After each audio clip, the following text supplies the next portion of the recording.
He was kicked out of his own restaurant for wearing a red Maga hat. Instead of anger, he taught a lesson that shocked everyone. At noon, the restaurant Inspiration buzzed with the clinking of dishes, hushed conversations, and the aroma of freshly cooked meals.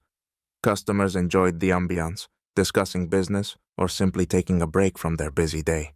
A middle-aged man walked in, Michael Evans. He wore a perfectly tailored suit, but what caught everyone's attention was the bright red Maga hat on his head. The familiar logo seemed to draw all eyes to him like a magnet. Michael confidently made his way to a table by the window. He carefully removed his jacket, hung it on the back of the chair, and sat down, leaning back comfortably.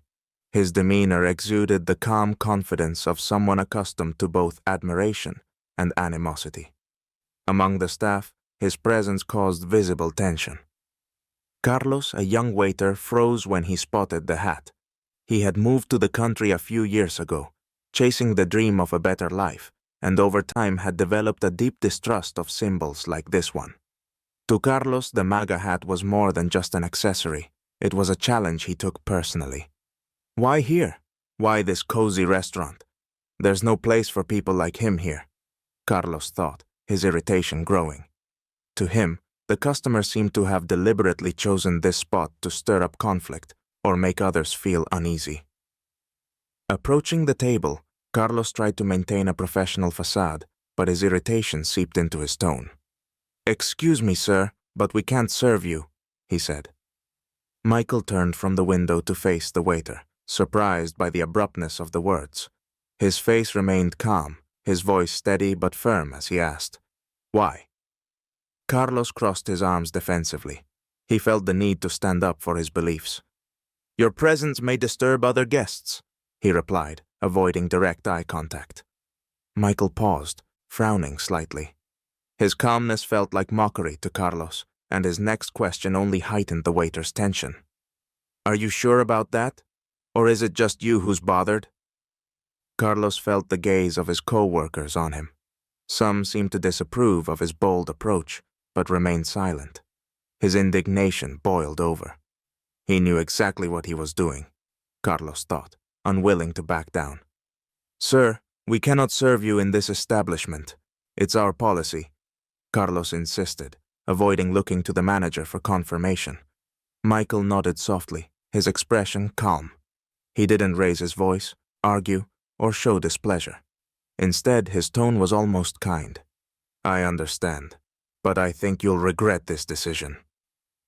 With that, Michael stood up, adjusted his hat, put on his jacket, and walked toward the exit without another word. His confident posture and faint smile left Carlos confused. The silence that followed was tense, and a sense of unfinished business lingered in the air. Michael remained calm as he met Carlos's gaze. His voice was even, but a quiet determination underpinned his words. "I'm here as an ordinary customer. I simply want to have lunch. I have no intention of provoking anyone or causing discomfort." Carlos frowned, crossing his arms firmly over his chest. His tone grew sharper. "That hat isn't just clothing. It offends many people. We create a welcoming space for everyone here. If you respect others, take it off." A tense silence gathered around them. Nearby diners sneaked glances at the scene, whispering to one another. Carlos felt their stares and interpreted them as support for his actions. Michael took a deep breath and responded evenly. "It's just a hat. It doesn't harm or insult anyone. I'm not here to argue. I'm here to eat. Isn't that the purpose of a restaurant? To serve customers?" Carlos puffed out his chest, feeling compelled to defend his position. His voice grew louder, carrying a trace of irritation. "That hat represents hate and division.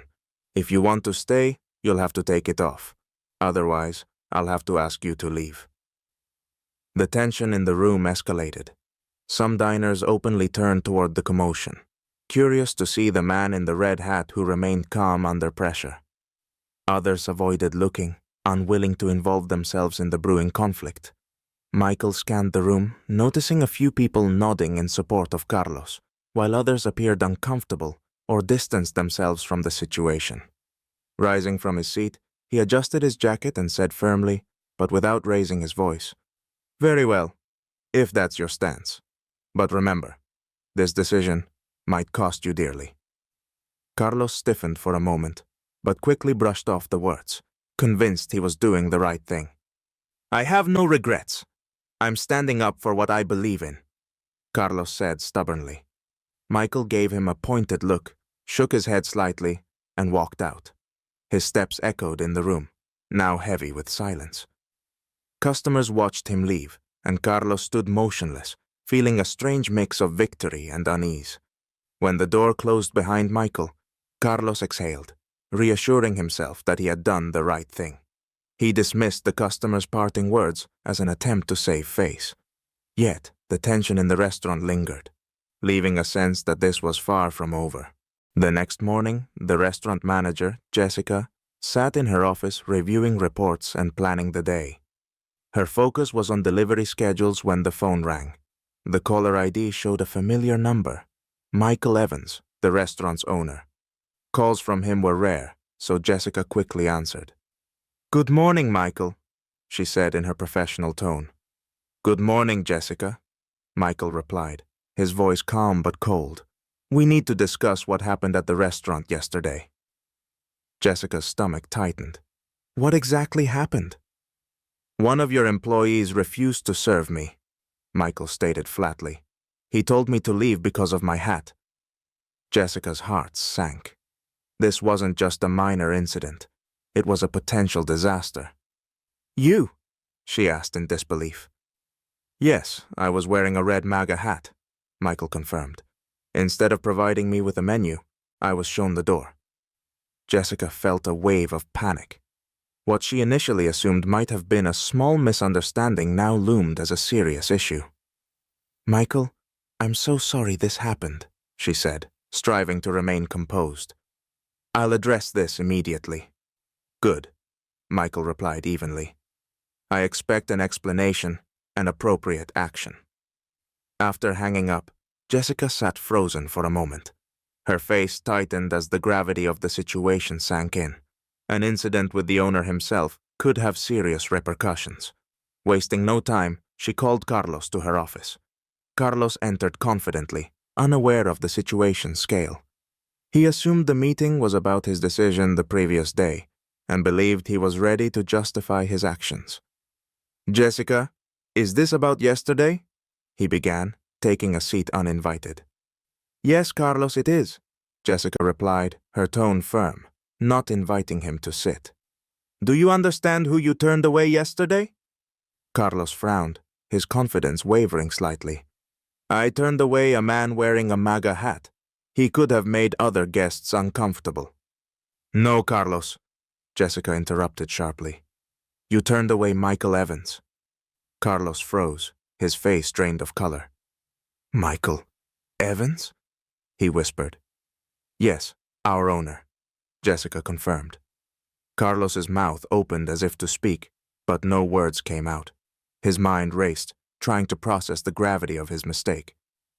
You've put us in an incredibly difficult position, Jessica continued. Michael himself called me this morning. You've made this restaurant look like a place where customers aren't welcome because of their personal choices. I didn't know, Carlos stammered, his voice trembling. That's no excuse, Jessica snapped. We cannot treat guests like this, let alone our owner. Carlos lowered his head. The confidence he carried earlier vanished, replaced by fear and regret. The realization of his error hit him like a tidal wave. The following day, Michael arrived at the restaurant. His steady steps and calm demeanor concealed his disappointment and determination to address the incident. Jessica greeted him at the entrance and led him to her office, where Carlos waited. The young waiter looked visibly anxious, his gaze fixed on the floor. Jessica, standing nearby, tried to maintain her composure, despite her own unease. Michael took a seat across from them, clasping his hands on the table. The room was thick with tension. His voice was calm but firm as he began. I'm not here to accuse or punish. I'm here to make it clear why what happened is unacceptable. He paused, allowing the weight of his words to settle before continuing. Every customer who walks through these doors deserves to feel welcome. It doesn't matter what they're wearing, what they believe, or who they are. We are not judges. Our job is to serve people with respect. Carlos raised his head slightly, his voice barely audible. Mr. Evans, I want to apologize. I realize now that I made a mistake. My personal beliefs clouded my professionalism. It was wrong. Michael studied him for a moment, ensuring the apology was sincere. I accept your apology, Michael finally said. But apologies aren't enough. Mistakes happen, but how we respond to them is what matters. Carlos nodded, his expression reflecting deep remorse. In the future, Michael continued, his tone firm, I expect professionalism above all else. It doesn't matter who is sitting at the table. Your actions reflect not just on you, but on the entire establishment. He turned to Jessica. Jessica, it's your responsibility to ensure this never happens again. This restaurant must be a place where everyone feels comfortable, not divided. Make it clear to the entire staff that personal emotions have no place in customer service. After Michael left the office, Jessica called an immediate staff meeting. The restaurant's employees gathered, a tense buzz filling the room. The story of the incident had already spread, and everyone awaited the manager's words.